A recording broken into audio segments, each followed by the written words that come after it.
औज़ुबिल्लाहि मिनश्शैतानिर्रजीम बिस्मिल्लाहिर्रहमानिर्रहीम। नाज़रीन, ख़ित्ता बर्र सग़ीर में बहुत सी कौमें आबाद हैं जिनके माजी ने बर्र सग़ीर की तारीख़ और सियासत पर गहरे असरात छोड़े। मैं साजिद भट्टी और आप देख रहे हैं हमारी सीरीज़ मेरा कबीला, और आज हम आपके लिए लेकर आ रहे हैं दाऊद पोता अब्बासी कबीला की तारीख़ और तारफ़ पर मबनी एक इंतहाई मालूमाती और दिलचस्प वीडियो। इस वीडियो में हम जानेंगे कि दाऊद पोता कौन हैं, उनका शजरा नसब क्या है, दाऊद पोता और कलहोड़ा अब्बासियों में क्या ताल्लुक़ है, दाऊद पोता अब्बासियों ने कब और कहाँ हुकूमत की, रियासत बहावलपुर और दाऊद पोता अब्बासियों की कहानी क्या है, और इस वक्त दाऊद पोता अब्बासी कहाँ कहाँ आबाद हैं। अगर ये वीडियो आपको पसंद आ रही है तो इसको लाइक कीजिए, शेयर कीजिए और मज़ीद मालूमाती वीडियोज़ हासिल करने के लिए चैनल को सब्सक्राइब कर लीजिए और बेल आइकन को दबाइए। नाज़रीन, खिलाफत अब्बासिया के बारे में तो आपने सुना ही होगा। खिलाफत अब्बासिया अब्बासी कौम के साथ मंसूब है। खित्ता अरब और एशिया में अब्बासी बड़ी तादाद में मौजूद हैं। इस कौम की एक झैली शाख का नाम दाऊद पोते अब्बासी है। दाऊद पोते अब्बासियों ने तवील अरसा सिंध और रियासत बहावलपुर पर हुकूमत की। आइए सबसे पहले खिलाफत अब्बासिया के बारे में कुछ मुख्तसर जानते हैं ताकि अब्बासी कौम की इब्तिदा के बारे में मालूम हो सके। हज़रत अब्बास रज़ियल्लाहु तआला अन्हु की नस्ल को अब्बासी कहा जाता है। इनको खित्ता एशिया में अब्बासी जबकि अरब में बनु अब्बास या आले अब्बास कहा जाता है। बनु उमैया के आखिरी दौर में जब मरवान सानी की हुकूमत थी, उस ज़माने में हज़रत अब्बास रज़ियल्लाहु तआला अन्हु की नस्ल में ही अबुल अब्बास सफ़ा नामी एक शख्स हुआ जिसने अब्बासी खिलाफत कायम की, जिसका मरकज़ बगदाद था। इस खिलाफत का आगाज़ 750 ईस्वी में हुआ और ये रियासत 525 साल तक कायम रही। इसका इख्तिताम सन 1258 ईस्वी में हुआ जब मंगोलों ने बगदाद के ऊपर हमला करके खिलाफत के दारुल खुलाफा को तबाह बर्बाद कर दिया। इस अरसा में कुल 37 खुलफा ने खिलाफत अब्बासिया के मनसब को संभाला। उसके बाद अब्बासी शहजादगान बगदाद से निकल कर मिस्र चले गए और कायरा से बराए नाम खिलाफत को कायम रखा। ये खिलाफत 1261 से 1517 ईस्वी तक कायम रही। इस दौरान इस खिलाफत के तख्त पर 17 खुलफा तख्त नशीन हुए। खिलाफत बगदाद के बारे में मज़ीद जानने के लिए हमारी पहले से मौजूद वीडियो ज़रूर देखें। इस वीडियो का लिंक नीचे डिस्क्रिप्शन में दिया गया है। सन 1370 ईस्वी में अब्बासी खलीफा अल कासिम अहमद के 50वीं नस्ल में पैदा होने वाले सुल्तान अहमद सानी ने सिंध की धरती में आकर डेरे लगाए। सिंध में आकर सुल्तान मोहम्मद सानी ने राजा राय धोरंग की बेटी से शादी कर ली। राजा ने अपनी बेटी को सल्तनत का तीसरा हिस्सा जहेज में दे दिया, जहां बाद में एक रियासत वजूद में आई और फिर अमीर फतेहुल्लाह खान अब्बासी रियासत का वारिस करार पाया। इसने राजा दालू से भक्कर के इलाके फतह किए, जिनमें आलोर और बरहमाबाद भी शामिल थे।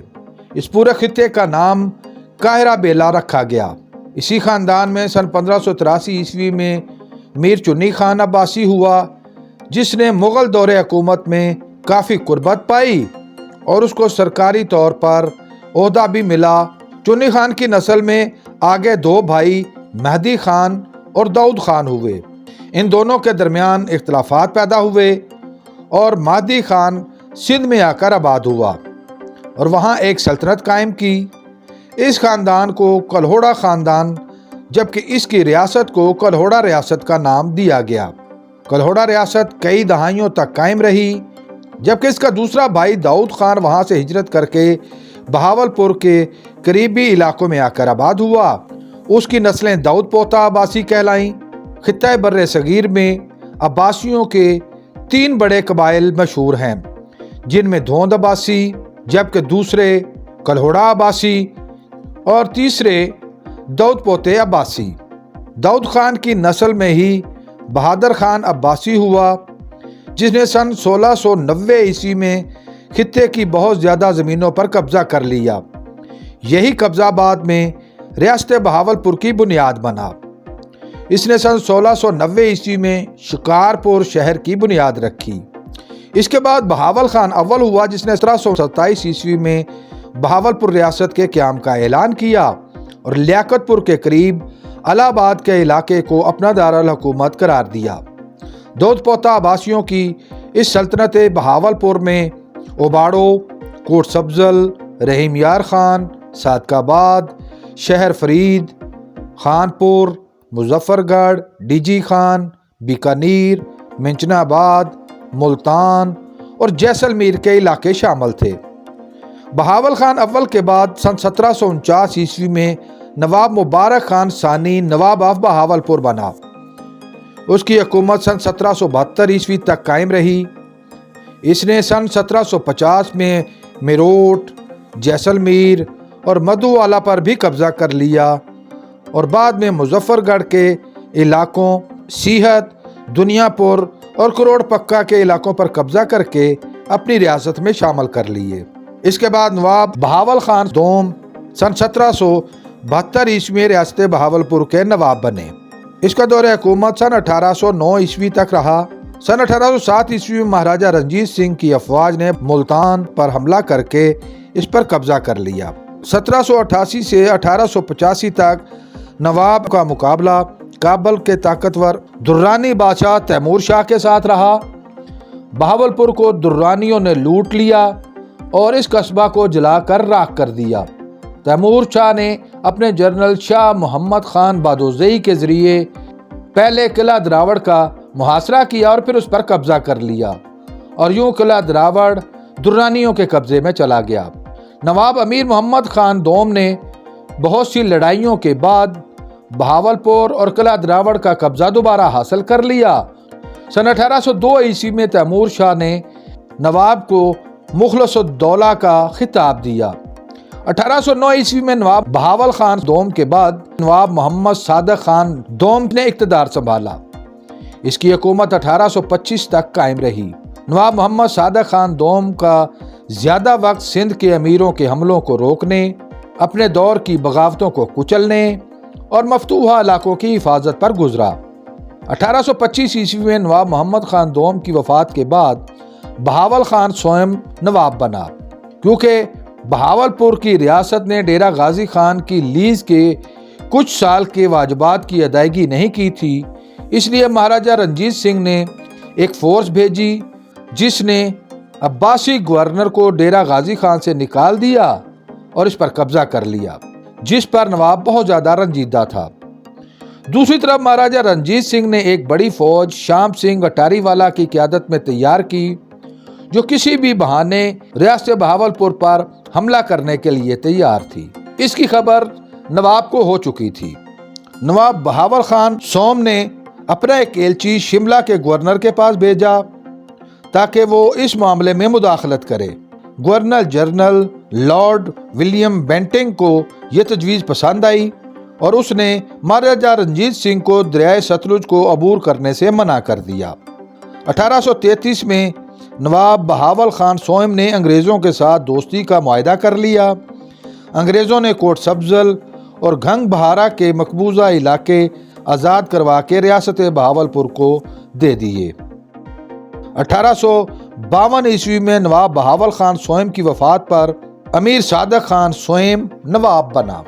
इसने इक़्तिदार संभालते ही शहजादा हाजी खान और उसके भाइयों को कैद करवा दिया। अंग्रेज सरकार ने रियासत बहावलपुर की फौज के बड़े हिस्से को नाकारा बना दिया। दौद पोता की तमाम ग्रांट, वज़ाइफ, हकूक और दावे महदूद या ख़त्म कर दिए गए। 1852 की एक रात को किला फतेहगढ़ पर हमला हुआ। शहजादा हाजी खान को रिहा करके खानपुर लाया गया। हाजी खान बगैर किसी मुजामत के खानपुर में दाखिल हो जाता है और नवाब मोहम्मद सादक खान सोम को गिरफ्तार कर लिया जाता है। 1858 में नवाब मीर बहावल खान चहारम नवाब बना। इसे सन 1866 में जहर दे दिया जाता है, जिससे इसकी मौत वाक़या हो जाती है।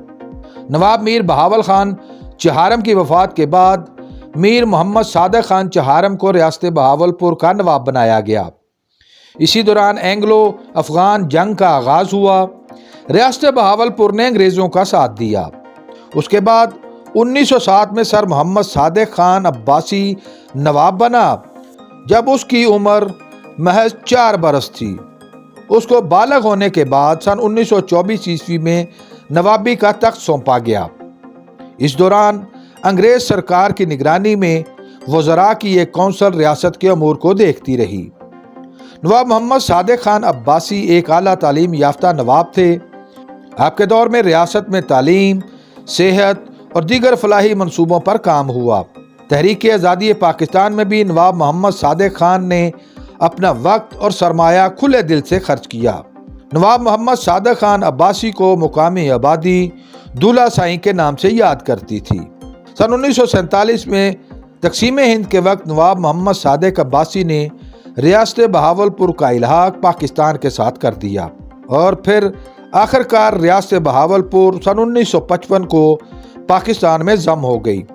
रियासत तो ख़त्म हो गई मगर नवाब का टाइटल बरकरार रहा और इस वक्त नवाब सलाहुद्दीन अब्बासी इस टाइटल का इस्तेमाल करते हैं।